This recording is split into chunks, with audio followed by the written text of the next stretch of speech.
Yesterday, evil made a promise. And today, that promise was kept. The gates of hell were opened up, and like water bursting through a crumbling dam, darkness came spilling out of those gates and bombarded Israel in the early morning hours with hundreds of deadly rockets trained on innocent bystanders who were just going about their daily lives.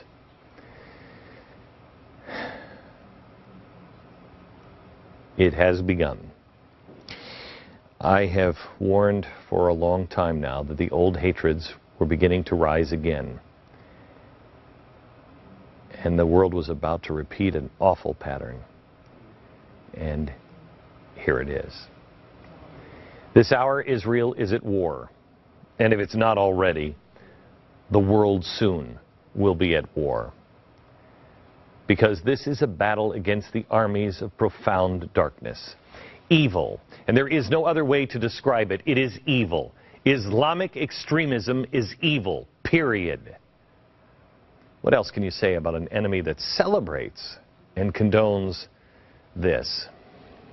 This is one of the several children and young infants who were wounded in the attacks which began in the wee hours of the morning and killed at least 3 Israeli citizens who once again awoke to the familiar sound of missile alarms and were forced to grab their children and their families and head to a safe room in their house. If there is no safe room, they hurriedly packed up and ran to the nearest bomb shelter. And if there's no bomb shelter, well, you just hope and pray. It's very hard to imagine what life is like in Israel for America. I didn't understand Israel until I went there. You think in a way that people live in constant fear, but they don't. I think it's the opposite. They live in constant courage, constant strength. Looking up at the sky, not to marvel at its beauty or see what the weather is doing, but to patrol the horizon for any sign of smoke trails and enemy rockets on the way. When we were over in Israel and we did our first night for Restoring Courage, we as foolish Americans lit off fireworks, and the crowd didn't know that we had fireworks, and boy, almost all of them hit the ground. I realized how much we take for granted. You just never know. Is this time going to be you, or will it be our children on the news? The latest in the horrific of unending line of innocent civilians unable to escape the reign of terror. The fear became reality for 3 Israeli families this morning. In fact, you saw the headline. This is from CBS. Israel says 3 killed in rocket fire from Gaza after assassination. Oh, that's it. 3 killed. Those headlines are written and maybe consumed. But nobody sees the people. Instead of reading the news, let me just tell the story of the 3 killed. Let's start with Mira. Mira and her husband Samuel. They just put their 4-year-old son and 2 little girls to bed last night. And they stayed up a while later before nodding off themselves. Mira, I would imagine, didn't sleep very well last night. After all, most pregnant women don't. Mira had recently returned to Israel because the health care in Israel is far better than it is in India. And with 1 baby on the way, obviously they wanted the best. That morning, they were preparing to attend a memorial service where they would be honoring the memory of this Israeli couple who were tragically killed in the 2008 Mumbai, India terrorist attacks. Mira and her husband, they had an awful lot in common with those victims. They were both involved in the Jewish community outreach in India. But little did they know, in a very short period of time, they were about to have even more in common with him. It was just a few minutes before 9 this morning. Every Israeli's worst nightmare became a reality for Mira and Samuel. The alarm sounded. They were in their apartment. They began preparing to evacuate when a rocket from Gaza made a direct hit on their apartment and blew the building and concrete walls to pieces. This is one of the rockets. When I was over in Gaza, rockets were fired while I was there. This is the shrapnel of one of the rockets that was fired that day that I was there. Imagine one of those coming into your apartment building. Well, that's what it looked like.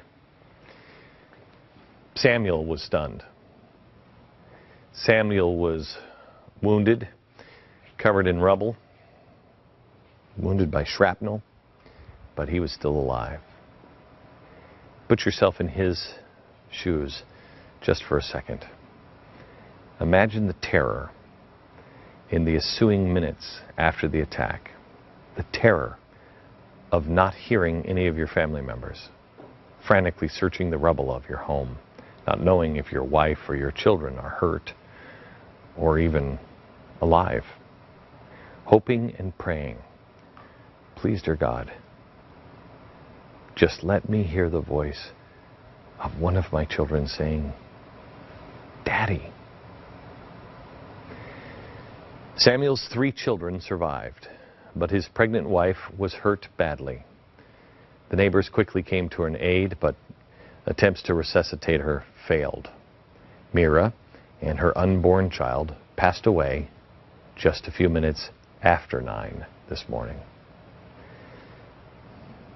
I talked to a friend early this morning in Israel who said, Glenn, if you go with this story this morning, please don't use their names because their children still don't know their mother is dead. Early this morning, our time, they were still asking, how's Mommy? How is she? Can we see her? Needless to say, the family is still in shock. Dad doesn't know exactly what to say. Kind of hard to explain to little children because Mom died from terrorism. Who would want to kill Mom? Well, I'm sure you got the same story when you read the headline. Israel says 3 killed in rocket fire. I'm sure you've got the same thing. I love this. It says Israel says 3 killed in rocket fire from Gaza after assassination of Hamas chief Ahmed Jabari. The story kind of gives you the feeling that the 2 attacks bear some sort of resemblance.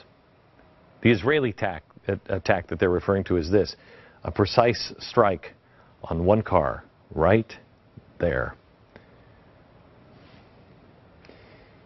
One car, one guy, Hamas terrorist. We'll have more in a minute on him, but do you notice the difference? One side does a precise strike on a single car carrying a known terrorist from a designated terrorist organization, and the other side just haphazardly lobs unguided missiles into civilian neighborhoods. Oh yeah, but they don't have the capability of any... Really? Really? Is that what it is? One side kills a radical killer. The other kills a pregnant mom. There's 2 others the press refuses today to put a face on. These men. These 2. One, in his late 40s, father of 3, served his country in his youth and got married young. He was excited to have children, but thought he'd never be able to have any kids. And after years and years of trying with no success, 20 years go by. 20. My wife and I tried to have a child, and we couldn't. We still would like to have another child, and we can't. I know what it feels like. He went for 20 years. Then, 9 years ago, his wife became pregnant with twin boys. And 8 months ago, they were blessed with a little girl. He waited 20 years, all that time. He died last night. He won't see his boys grow up. He won't be there for them. Teach them, show them how to be a man, show them how to live with honor and integrity. He won't get to do what I did this summer with my oldest daughter, my second oldest daughter, walk her down the aisle. His daughter won't even have any recollection at all of her father. And the third victim was a 24-year-old with his entire life in front of him. His mom said today that he had a big heart and a great sense of humor. He was excited about building a house of his own, and he had just begun studying the Torah. An eye for an eye! Is it really? It's pretty clear this isn't an eye for an eye. And that's what the media attempts to portray it as. They have the entire story out of whack. They always have. It should be fairly obvious who's on the side of truth, yet Hamas pushed this picture of a dead child. I saw this morning and I thought, oh my gosh, look at that. Another dead child. It was all over social media today. The result of the Israeli strike. No, it's not. This picture is actually a picture from Syria. How do you know? Well, easy. Here it is. Syria's civil conflict in pictures. It's slide number 2 from a slideshow of Syria's civil conflict from October 16th. So how did that happen? Was he killed there? Or was he killed by Israelis a month ago in Syria? Lies.